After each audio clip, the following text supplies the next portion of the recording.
Hello and welcome to Deception Diaries. We hope you enjoy today's story. I was sitting there watching TV. Hawk was playing Nebraska. It was a game approaching the fourth quarter. Without Reggie Bush and Lendale White, Hawk was doing poorly. I noticed my wife coming out of the kitchen. She had a sour expression on her face. It seems lately she always has a sour expression on her face. 2 months ago, our youngest just left for college, and for the first time in 18 years, we were alone together. I think that every time we're alone, her expression changes. My name is Bill Jackson, and I'm 44 years old. I live in San Bernardino County, California. My wife, Sheila, spent most of her adult life as a homemaker, raising our 3 children. About a year ago, she decided to return to work. During this time, I began to notice subtle changes in her attitude. The frequency of intimacy started to decrease slowly. I never attached much importance to it. I just thought it was normal after being married for 22 years. Ever since she started working, she signed up for a gym membership. She wanted to get herself in shape. I thought it was a great idea, so I also started regularly going to the gym. I needed to shed a few pounds. I had spent too much time sitting at a desk. I needed to do something to energize myself. I feel better exercising early in the morning before starting work.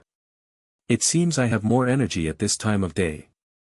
If I worked out in the evening, I was usually too tired to enjoy it. My wife was the complete opposite. She hated getting up early and either went to the gym during a long lunch break or went straight after work before coming home. I began to understand that our routine was making us strangers in our own home. We always participated in school and sports events for the kids, but now that the kids were gone, it became evident that we had very little in common. I could see us drifting apart into our own worlds. I tried my best to fix the situation, but with little success. I suggested going out for dinner, going to the movies, or taking a cruise, but nothing seemed to spark her interest. I knew my marriage was in trouble and divorce loomed on the horizon. It didn't take just a turning key to set it off. It was unpleasant waiting for the other shoe to drop, knowing I couldn't stop the inevitable. Shelley's facial expression when I was around seemed to get sour every week. Finally, one day I asked her if something was bothering her and if she wanted to talk about it. She turned to me, looked at me, and said, "I'm unhappy." When I asked why she wasn't happy, she shrugged and said she didn't know. I wasn't naive. I know that a good girl for one guy can be a bad girl for another. So, my wife might not be as innocent and true as in, "Till death do us part." I seriously doubted that her sexual attraction somehow diminished. Her loss of sexual desire towards me probably meant she either found someone else or was close and possibly even thought she married the wrong guy. Her depression from communicating with me could be caused by her temporary loss of pleasure from communicating with the guy she slept with. It's interesting how many kindred souls she's already lost in search of Mr. Right. She probably assumed that I didn't suspect the real possibility of her affair and her lack of interest in sex with me, believing she was a good girl in my eyes. I think she never knew me well enough to underestimate me like that. I knew I couldn't let her play me anymore. It was time to act. It was easy to understand. I hid several small voice-activated recorders throughout the house and under the seat of her car. I also installed a GPS in her car to always know where she was. It took just a few days to find out who she was meeting, where, and when. The guy's name was Bob Martin. He was married, had 2 children, and worked as a salesman in her office. I was not so much devastated as I was disgusted by her actions. If Sheila had told me, "Listen, Bill, this is no longer working. I don't love you, the kids are gone, and I want to find someone else to spend my life with," I would have been disappointed and hurt, but I would have respected her honesty and moved on without any animosity. But it's not what she did. She sneaked behind my back in search of a replacement, clinging to the security and lifestyle I provided. She made my life miserable because of her sour attitude, she distanced me from the marital duty of providing sexual intimacy, and she broke her marital vows because of her own selfish actions. No, I won't go quietly into the night. The punishment will correspond to the crime. Now I had to decide what that would be. Time was on my side, and I could unexpectedly strike on my terms and on my territory. A few days passed, and she had already met with him twice more. Cheating and getting excited should have been fun, but every good thing must come to an end someday. I ruled out murder. That would be too easy, and they would be dead without prolonged suffering. No, it had to be something that would become such a scandal that they could no longer continue their work or live in this city. I needed to come up with something that newspapers could cover for more than a day and turn them into a spectacle of society. I spent several days contemplating various courses of action and considering different scenarios. Finally, I understood what I was going to do. The next day, I told Sheila that I had a dental appointment scheduled and wouldn't be going to work today. I waited until my unsuspecting wife left for work and then approached her computer. I loaded her email file onto my laptop. Then I created a mailing list consisting of many employees from her company, her friends, colleagues, and family members. This way, with just a few keystrokes, I could send any file I wanted via email. I went to the bank and closed all joint accounts and credit cards. I took all the money and transferred it to accounts in the Cayman Islands. She would get a share of the house, so we would have an equal distribution. Then I retrieved hidden voice-activated recorders. Her one-sided conversation revealed to me that they were planning to meet at noon at Motel 6 to have sex all day. It was the opportunity one had been waiting for so long. I need something to quickly scare them and make them comply, so I packed my automatic Colt .45 in a small pouch. This should work. Then I threw some essential items in a bottle of extremely effective and fast-acting cherry-flavored sedative into a small bag. Then I headed to the motel. There was only one in town, and about half a block away was Starback. It was the perfect place to wait and observe the traffic. I brought out my laptop to monitor her car and waited. As it turned out, I didn't need the GPS. I saw her car pass by around 11:50 in the morning, so I went out and watched as she pulled into the motel parking lot. I grabbed the bag and my laptop and headed across the street to the motel. I saw her heading straight to room 6. I saw him letting her in. I gave them about 10 minutes. I entered the motel and approached the room. I knocked on the door and shouted, "This is the police. Open up, right now." I heard the door chain jingle, and the door opened. As the door opened, I pushed it with my shoulder, and the guy landed on his backside. He didn't expect someone to burst in like that. Sheila was lying naked on the bed and gasped when she saw me. I hit the guy over the head with my .45 and ordered him to lie face up on the bed, warning him that if he moved he would be dead. I opened the bag, took out a roll of duct tape, and threw it to Sheila. She was frantically fumbling with it. I ordered her to shut up unless she wanted me to shoot her too. I said, "You, scumbag, tape his hands and legs to the bedposts. Do it right now." I pointed the gun at her and told her that if she made a single sound, it would be the end for her too. When she finished tying up her lover, I told Sheila to lie on her back over him. Then I placed a couple of pillows under his legs so Sheila could rest her head in an elevated position. After that, I taped Sheila's legs to the bedpost. They were both terrified because they thought I was going to kill them. I took out a bottle of laxative. I had removed the label beforehand, so she had no idea what it was. I told her to drink it, and if she spat it out, she would regret it. She drank the bottle like a good girl. And I told her it was cherry-flavored sparkling water, so she didn't need to worry about anything. She seemed to relax. I instructed her to lean back on 2 pillows. I wanted her head and chest to be elevated above her stomach. Then I finished taping her hands to the bedposts. I pulled out my smartphone and took a couple of photos of the lovely couple. Then I retrieved my laptop from my bag and uploaded the photos to it. I have satellite connectivity on my laptop, so I can access the internet from anywhere. Then I walked over and grabbed her panties from the floor, stuffed them into her lover's mouth, and taped his mouth shut. I grabbed his boxers, went to my wife, stuffed them into her mouth, and taped her mouth shut as well. Next, I went into the bathroom, took a large glass of water, and sat in the chair. I quickly drank the water. I was thirsty. Well, I checked the time and figured I had about 10 more minutes. I turned on the TV and couldn't believe my luck. The Jerry Springer show was on, and they had two fugitives fighting over some toothless skinny guy. Unbelievable. Just at that moment, I heard my wife starting to moan in her boxer shorts. She began wriggling back and forth and seemed to be experiencing some discomfort. And then it happened. It was an epic explosion. Excrement burst out of her, landing directly on her lover's face. I told myself, this woman must not have relieved herself in a couple of days. I told her it was really disgusting and that she should visit the bathroom more often. I took a couple more pictures. I had what I needed.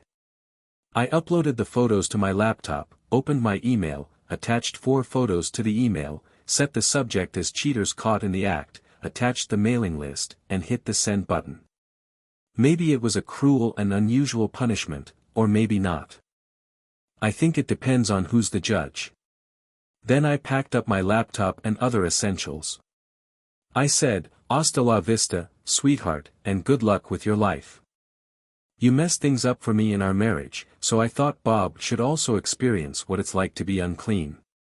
By the way, you're now publicly messing up, so enjoy, live, and work in this city."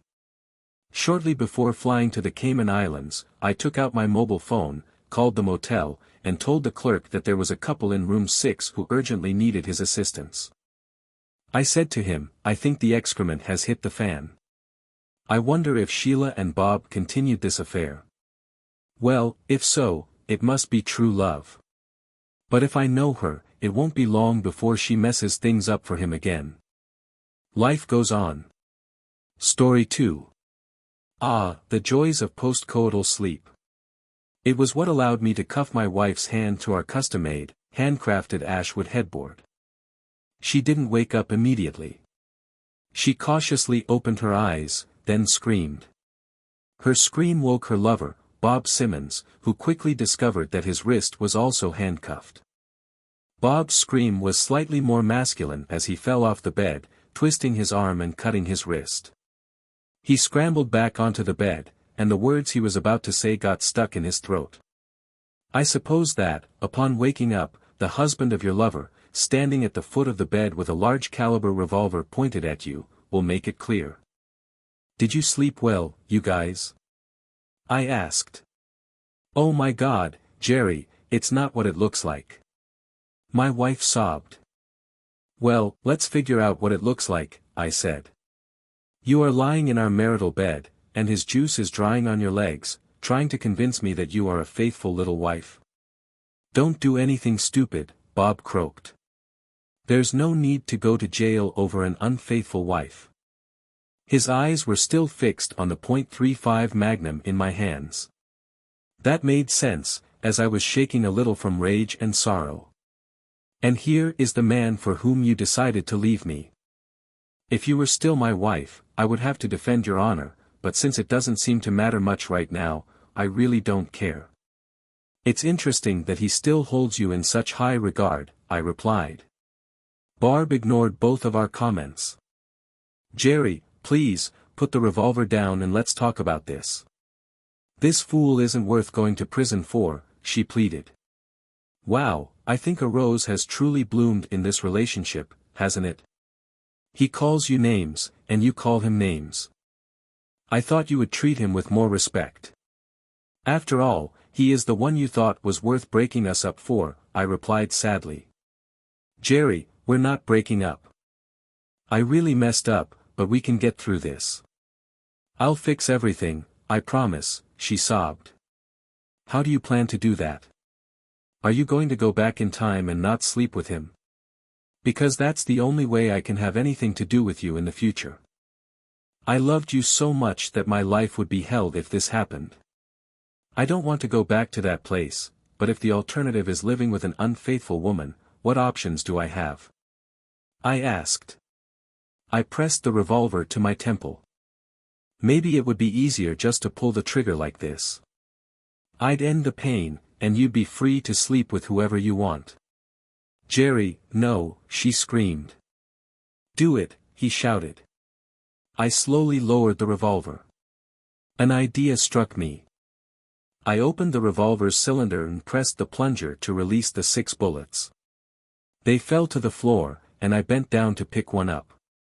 I heard a grunt as that idiot tried and failed to break the headboard to which he was attached. What a loser. He calmed down when I picked up the lone bullet. The look of horror on Barb's face was clear. This is a .35 Magnum bullet, which weighs 125 grams. When the bullet leaves the barrel of this revolver, it travels at a speed of 1,500 feet per second. When it hits something solid, it flattens and nearly triples the impact area it can damage. Even if you survive the hit, it will undoubtedly create a wound that will make you bleed out, I said, making sure I had their attention. I inserted the bullet into the cylinder. Barb, you know how much I loved gambling before we met. In fact, it almost ruined us in the first few years of our marriage. I stopped for you, don't get me wrong, I benefited from stopping, but I only had the strength to quit because I loved you so much, I said sadly. I tilted the revolver back slightly and spun the cylinder. As it continued to spin, I flicked my wrist and snapped the cylinder back into the revolver. Since I really don't know what to do, I'll let chance decide. The finger of fate, if you will, I said. I slowly aimed the revolver at her lover. Since Bob is our honored guest here, I feel I should start with him. Would you like me to record anything for your wife or daughters, Bob? I asked. It will be very lonely in that house at 726, Maple Lane if you end up eating this bullet, Bob. Your wife Allison and your twin daughters Zoe and Chloe will be quite devastated when they receive the package my investigator sent them. I considered sending a few less pornographic photos, but I decided your girls need to know exactly what you were doing late at the office. I also took the liberty of including pictures of your 2 other mistresses. Just so she gets the full picture. I didn't think he could get any whiter, but as I aimed the revolver at him, he grew even paler. I cocked the hammer back. He closed his eyes. I pulled the trigger. Click. The hammer fell on an empty chamber. I thought he would faint, but he came to his senses. Of course, the sheet around him started to turn yellow as he wet himself. You survived this round. Maybe you'll still get to see your pretty daughters, I calmly replied. I aimed the revolver at my wife. What about you, Barb? Are you ready to meet your maker? You went to church last Sunday, so I assume you confessed your sins. If you die today without the chance to confess, will you go to heaven or to hell? Unless things have changed. Adultery is still considered a sin in your religion, right? I asked her. Yes, she whispered with her eyes closed. Sorry, what did you say? I asked her. Yes, Jerry, adultery is a sin. It is a sin against your spouse, and it is a sin against God. I have never confessed what I did. I will go to hell if this bullet hits me, she said. Well then, let's see if your God wants you to live, I replied, cocking the hammer back. I pulled the trigger. Click. The hammer fell on an empty chamber. She sobbed as I pointed the revolver at my temple again. I was in such a dark place before you came into my life, Barb, I said to her. The only time I ever felt even remotely good was when I was winning that series. It was never about the money.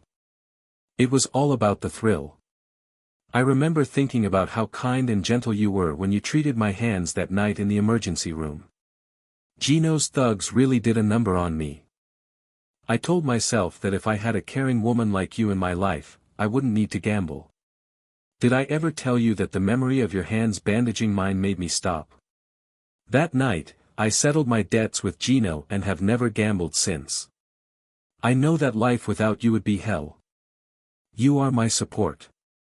If this bullet hits me, my suffering will end. You won't be able to hurt me anymore. I almost want it to happen, I said quietly to her. She sobbed as I pulled the trigger again. Click. The hammer fell on an empty chamber. My wife screamed. Damn it, Bob cursed. I aimed the revolver at her lover. Since these might very well be your last moments on Earth. Bob. Please tell me, why do you chase after married women? I really don't understand it. Your wife is attractive, and your daughters seem charming. Why? I asked. Please, man, don't kill me, he begged. I shrugged and cocked the hammer back with my thumb. He suddenly burst into tears. It's all about the chase, finding what excites them, and then playing it out. Your wife was just a little unsatisfied with you.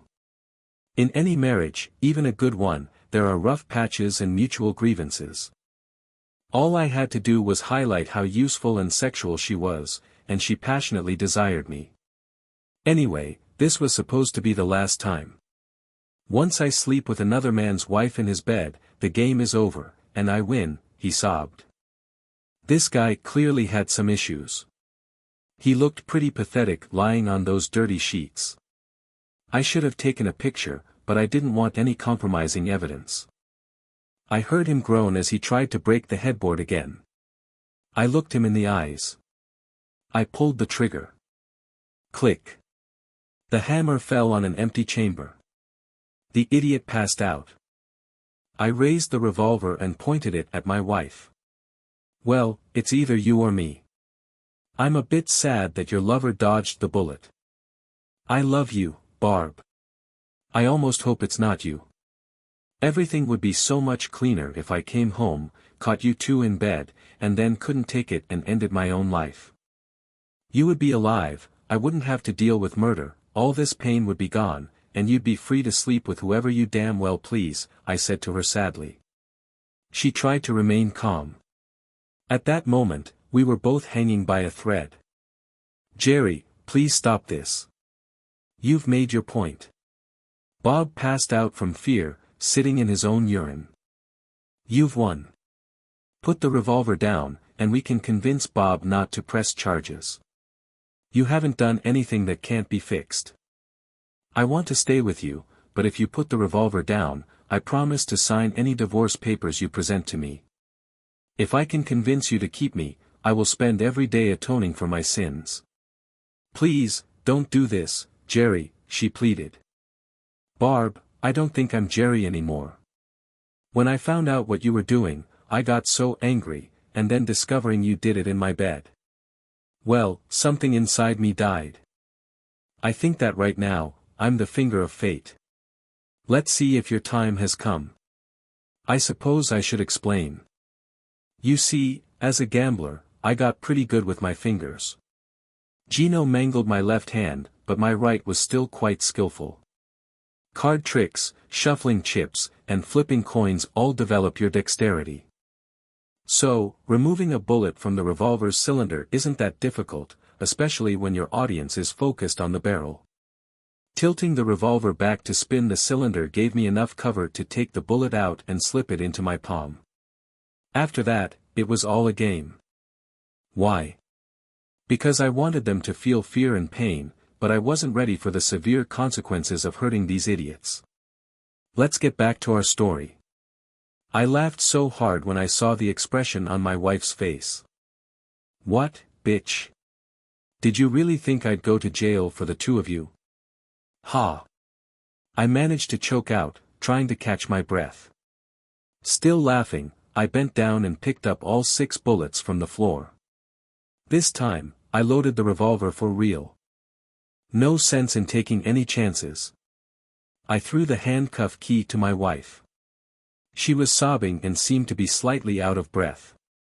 Idiot Bob was coming too. Barb was still sobbing and made no move to take the key.